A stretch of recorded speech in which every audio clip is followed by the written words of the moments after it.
नमस्कार। सबसे पहले हम कक्षा 10 गणित की पाठ्यपुस्तक का परिचय प्राप्त करते हैं। कक्षा 10 की गणित की पाठ्यपुस्तक में वर्तमान में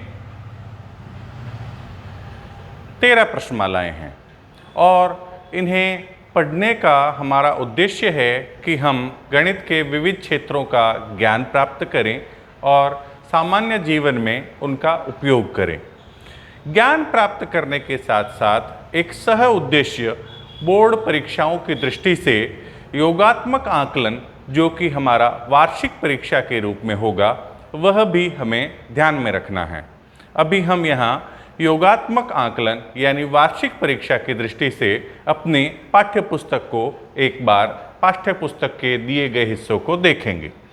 तो हमारा वार्षिक परीक्षा का प्रश्न पत्र जो है वो 80 अंक का होगा और उस 80 अंक के प्रश्न में यह पाठ्यक्रम 2025-26 के अनुसार नवीनतम विभाजन है कि भाई पहली प्रश्नमाला जो है हमारी वास्तविक संख्याएं वह 4 अंक की होगी और दूसरी प्रश्नमाला दूसरा खंड बीजगणित, जिसके अंतर्गत प्रश्नमालाएं हैं बहुपद, 2 चरों वाले रैखिक समीकरण युग्म और द्विघात समीकरण।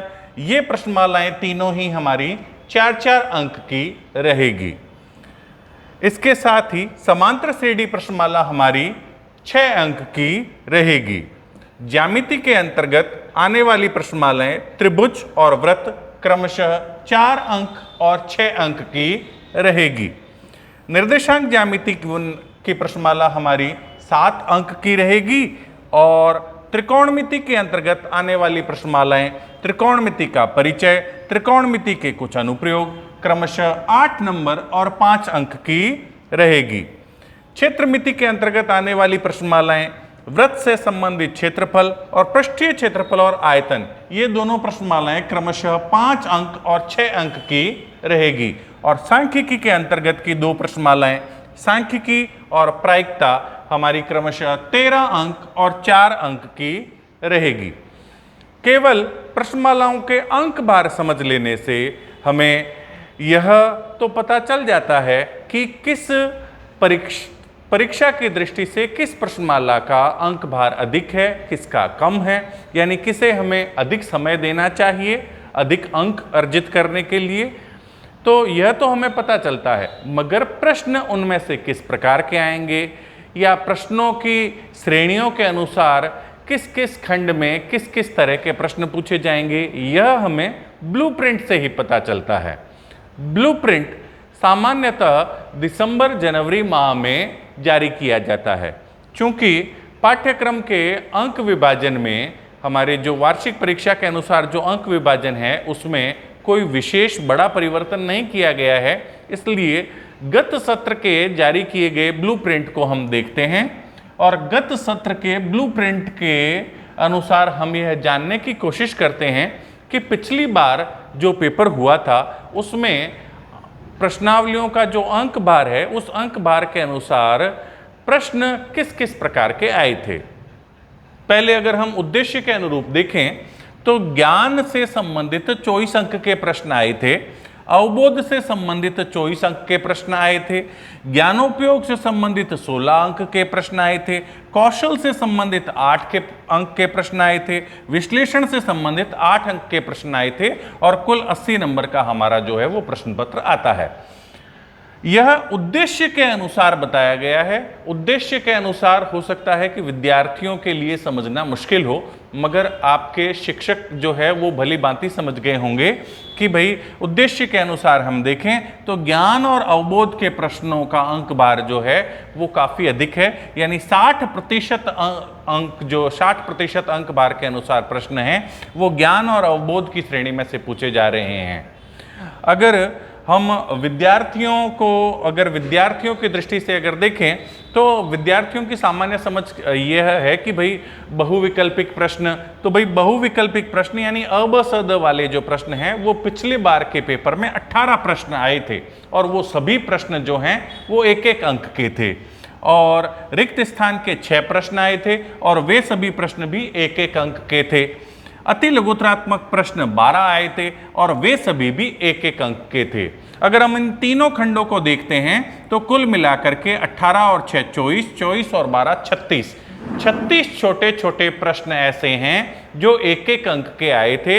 यह 36 छोटे छोटे प्रश्न हमें अपनी तैयारी को कुछ इस प्रकार से क्रियान्वित करने और योजना निर्माण के लिए प्रोत्साहित करते हैं कि भाई हमारी तैयारी कुछ ऐसी हो कि जो छोटे छोटे प्रश्न बनते हैं उन पर हम विशेष रूप से ध्यान देवें। इसके बाद में लघुत्तरात्मक के 10 प्रश्न आए थे, लघुत्तरात्मक प्रकार के 10 प्रश्न आए थे और सभी प्रश्न जो है वो 2-2 अंक के थे। दीर्घ उत्तरीय प्रश्न जो हैं वो 4 आए थे और वो सभी के सभी 3-3 अंक के थे और निम्नदात्मक के 3 प्रश्न थे और वे सभी 4-4 अंक के थे। इसमें एक गौर करने वाली बात यह भी है कि सभी दीर्घ उत्तरीय प्रश्न और सभी निम्नदात्मक प्रश्न जो है वो अथवा में आए थे, यानी सभी दीर्घ उत्तरीय और निम्नदात्मक प्रश्नों में हमारे पास में ये चॉइस थी कि हर प्रश्न के अंतर्गत 2 प्रश्न थे और उन दोनों में से कोई एक प्रश्न हमें करना था। यानी हमें छोटे जो प्रश्न हैं उनकी विशेष तैयारी करनी है और बड़े प्रश्नों में हमें चॉइस भी मिलेगी, तो हमें ऐसा प्रश्न जो है वो उसका चयन करना है जिसका हम सही तरीके से, बेहतर तरीके से प्रस्तुतिकरण कर सकें, हल कर सकें, कम समय लगते हुए कर सकें। ऐसे प्रश्न का हमें चयन करते हुए हमारा दीर्घ उत्तरीय और निम्नदात्मक प्रश्न हल करना है। प्रश्नमालाओं के अंक भार तो हमने देख लिए थे। इन प्रश्नमालाओं के अंक भार को अगर हम गौर से देखें तो हमें सबसे एक बड़ा हिस्सा दिखाई देता है कि हमारी सांख्यिकी जो है वो 13 अंक की है, यानी अधिक अंक भार वाली प्रश्नमाला है, इसे हमें विशेष ध्यान देना चाहिए। इसके बाद में हमारा त्रिकोणमिति का परिचय जो 8 अंक की है, बड़े अंक भार वाली प्रश्नमाला है, इस पर भी हमें विशेष ध्यान देना चाहिए। और हमारी निर्देशांक ज्यामिति जो है वो 7 अंक की प्रश्नमाला है, इस पर भी हमें विशेष ध्यान देना चाहिए। छोड़ना हमें कुछ नहीं है, करना हमें सारा कवर है, क्योंकि गणित ही एक ऐसा विषय है जिसमें सही है वो सही है, इसलिए उस सही में से अंक काटने के लिए कोई जगह नहीं होती। सबसे ज़्यादा 100 में से 100 अंक किसी विषय में अगर अर्जित किए जाते हैं तो वह इकलौता विषय है गणित। तो अब हम इन अंकों में अंक भार के अनुसार से प्रश्न किस प्रकार से आएंगे इसको देखने समझने की कोशिश करते हैं। तो ये जो खाका है इसको कहते हैं ब्लूप्रिंट। इस ब्लूप्रिंट के अनुसार अगर हम देखें तो हो सकता है कि इस ब्लूप्रिंट के अक्षर जो है वो थोड़े छोटे हों और आपको स्पष्ट रूप से दिखाई नहीं दे रहे हो। मैं कोशिश करूंगा कि मैं आपको जो अंक हैं उनकी श्रेणियों को स्पष्ट रूप से बोल करके दिखाने का प्रयास करूंगा।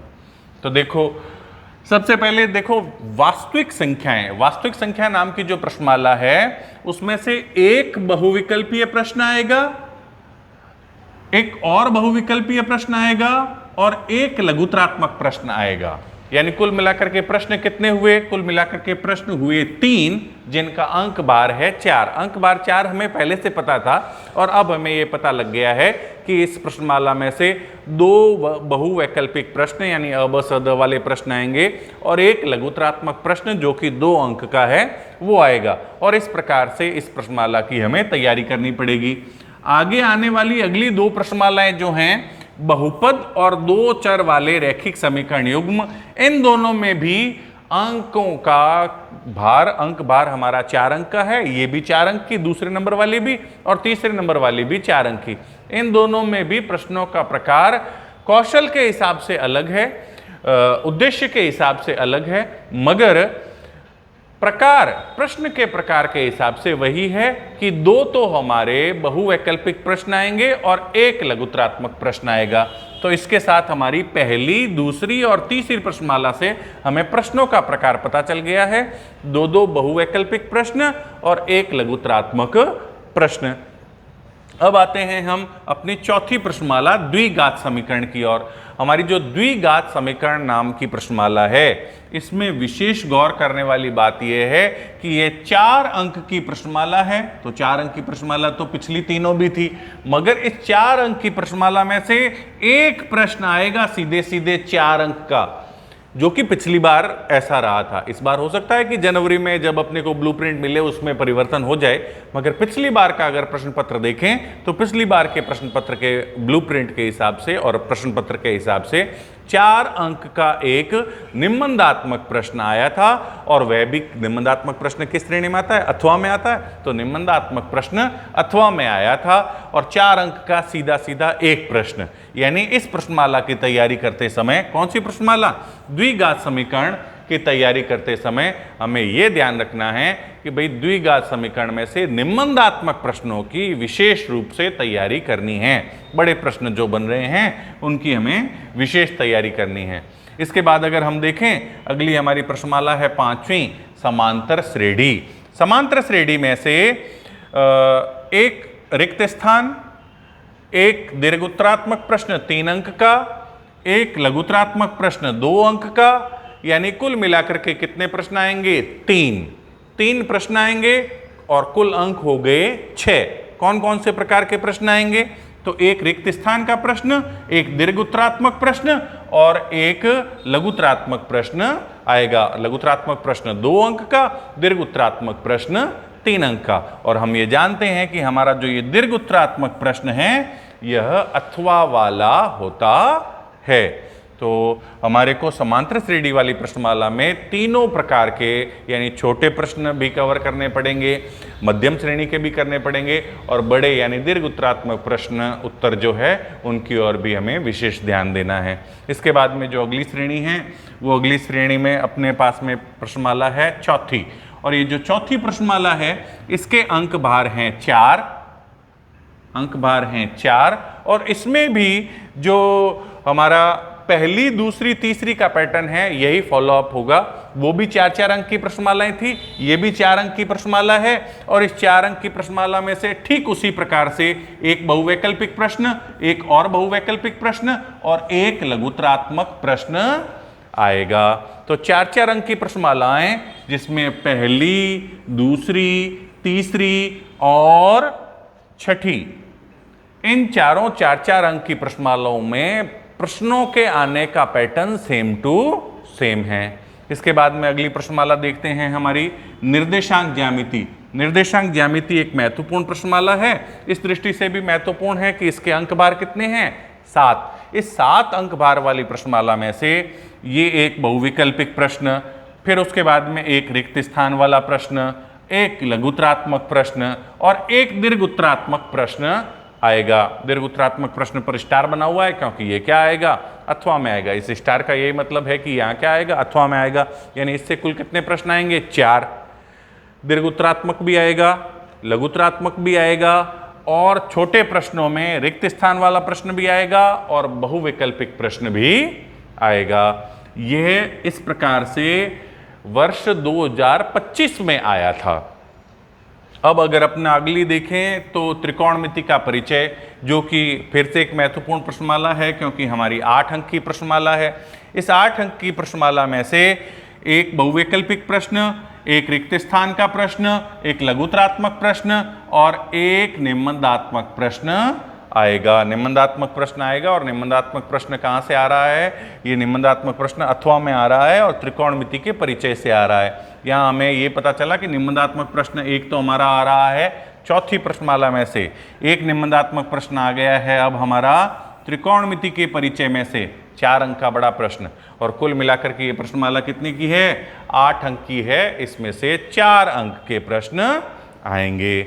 इसके बाद अगर हम अगली प्रश्नमाला देखें तो अगली एक महत्वपूर्ण प्रश्नमाला है त्रिकोणमिति के कुछ अनुप्रयोग। त्रिकोणमिति के कुछ अनुप्रयोग नामक प्रश्नमाला से 5 अंक के प्रश्न आएंगे, और 5 अंक के जो प्रश्न हैं उसमें एक बहुविकल्पिक प्रश्न, फिर एक और बहुवैकल्पिक प्रश्न, फिर एक और बहुवैकल्पिक प्रश्न, मतलब कुल कितने बहुवैकल्पिक प्रश्न हुए? 3 बहुवैकल्पिक प्रश्न और एक 2 अंक का लघुत्तरात्मक प्रश्न आएगा।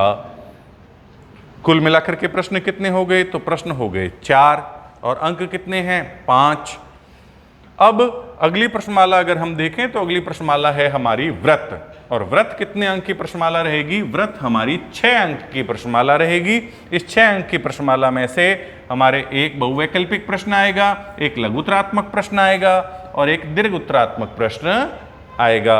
इसके बाद अगली प्रश्नमाला है हमारी व्रतों से संबंधित क्षेत्रफल। ये व्रतों से संबंधित क्षेत्रफल प्रश्नमाला जो है वो 5 अंक की है और इसमें से भी 4 प्रश्न आएंगे। किस किस प्रकार के आएंगे? एक बहुवैकल्पिक प्रश्न, एक और बहुवैकल्पिक प्रश्न, एक अति लघुत्तरात्मक प्रश्न और एक 2 अंक का लघुत्तरात्मक प्रश्न। कुल 4 प्रश्न, जिसमें से एक तो है हमारा लघुत्तरात्मक प्रश्न और 3 छोटे छोटे हमारे जो 1-1 अंक वाली श्रेणी के प्रश्न हैं वो आएंगे। इसके बाद में अगली प्रश्नमाला है हमारी पृष्ठीय क्षेत्रफल और आयतन। पृष्ठीय क्षेत्रफल और आयतन, जिसमें हम अपना आयतन और पृष्ठीय क्षेत्रफल त्रिविमीय आकृतियों का ज्ञात करते हैं। उस प्रश्नमाला में 6 अंकों की यह प्रश्नमाला है और गौर करने वाली बात यह है कि इस 6 अंकों की प्रश्नमाला में से 6 सवाल आएंगे और 6 अंकों की प्रश्नमाला में से 6 सवाल मतलब सारे के सारे छोटे छोटे 1-1 नंबर के सवाल। तो इस प्रश्नमाला को तैयार करते समय हमें बड़े प्रश्नों में से भी ढूंढना है कि इस बड़े प्रश्न में से छोटे प्रश्न कैसे बनाए जा सकते हैं और वो छोटे प्रश्न हमें किस प्रकार से पूछे जा सकते हैं। हमें उसकी विशेष तैयारी करनी पड़ेगी, क्योंकि 6 अंक की प्रश्नमाला और 6 छोटे छोटे प्रश्न। अब हम अगली प्रश्नमाला देखें, सांख्यिकी। महत्वपूर्ण प्रश्नमाला सांख्यिकी। महत्वपूर्ण क्यों? क्योंकि महत्वपूर्ण इसलिए क्योंकि ये 13 अंक की प्रश्नमाला है। 13 अंक की प्रश्नमाला मतलब अगर मैं 4 4 4 पहली, दूसरी, तीसरी तीनों प्रश्नमालाएं ले लूं तो तीनों मिलाकर के 12 अंक की होती है और ये अकेली प्रश्नमाला कितने अंक की है? 13 अंक की प्रश्नमाला है।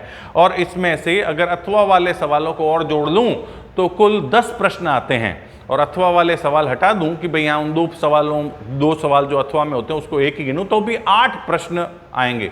8 प्रश्न अगर किसी प्रश्नमाला में से आ रहे हैं, यानी उस प्रश्नमाला के प्रश्न आपने को प्रश्न पत्र के हर खंड में दिखाई देंगे। और इसमें हमारे पास में है कि भाई एक रिक्त स्थान का प्रश्न है, फिर एक जो है वो अति लघुत्तरात्मक, 2 प्रश्न है अति लघुत्तरात्मक, एक जो है वो बहुविकल्पिक प्रश्न, फिर 2 है अति लघुत्तरात्मक प्रश्न, एक 3 नंबर का जो है दीर्घोत्तरात्मक प्रश्न, एक 4 अंक का जो है वो निम्नदात्मक प्रश्न। यानी इसमें से इस प्रश्नमाला में से हमारे पास निम्नदात्मक प्रश्न भी है और दीर्घोत्तरात्मक प्रश्न भी हैं। दीर्घोत्तरात्मक प्रश्न भी अथवा में आता है और निम्नदात्मक प्रश्न भी क्या आता है? अथवा में आता है। तो अथवा वाले ये जो बड़े बड़े अंकों वाले प्रश्न हैं ये तो आएंगे और इसके साथ 2, एक 3, 2 5 और एक 6 जो हैं वो छोटे छोटे सवाल भी आएंगे। यानी इस प्रश्नमाला में से हमें छोटे छोटे सवाल भी विशेष रूप से तैयार करने पड़ेंगे। और अगली प्रश्नमाला है प्रायिकता और प्रायिकता के अंक बार हैं 4 और प्रश्न भी हैं 4, मतलब चारों प्रश्न छोटे छोटे आएंगे। जो छोटे छोटे प्रश्नों की श्रेणियां हैं, बहुवैकल्पिक प्रश्न हैं, रिक्त स्थान वाले प्रश्न हैं, अति लघुत्तरात्मक प्रश्न हैं, सारे इसी श्रेणी के प्रश्न आएंगे। जिसमें से दे रखा है कि भाई एक बहुवैकल्पिक प्रश्न और 2 अति लघुत्तरात्मक प्रश्न और एक और अति लघुत्तरात्मक प्रश्न। मतलब अति लघुत्तरात्मक प्रश्न कितने आ रहे हैं? इसमें से 3 और एक क्या आ रहा है? बहुवैकल्पिक प्रश्न। तो ये प्रश्नमाला जो 4 नंबर की है और वो प्रश्नमालाएं जो 4 अंक की है, उसमें जब हमने प्रश्नों के प्रकार के हिसाब से देखा तो अब हमें यह अंतर और स्पष्ट हुआ। साथ ही यह भी स्पष्ट हुआ कि किस प्रश्नमाला की तैयारी करते समय ज्ञान और अवबोध के साथ साथ हमें जीवन उपयोगी ज्ञान तो अर्जित करना ही है, उसके साथ साथ अंक अर्जित करने के लिए हमें किस श्रेणी के प्रश्नों पर विशेष ध्यान देना है। तो यहाँ पर हमें पता चला कि भाई हमारी जो प्रश्नमाला जो सांख्यिकी है इस पर हमें विशेष ध्यान देना पड़ेगा। तो अब हम प्रश्नमालाओं की शुरुआत करते हुए सबसे पहले सांख्यिकी से ही शुरुआत करते हैं, क्योंकि सांख्यिकी एक प्रश्नमाला करने का मतलब 2-3 प्रश्नमालाएं करने के बराबर यह इकलौती प्रश्नमाला है। तो आगे हम शुरू करते हैं हमारी प्रश्नमाला सांख्यिकी।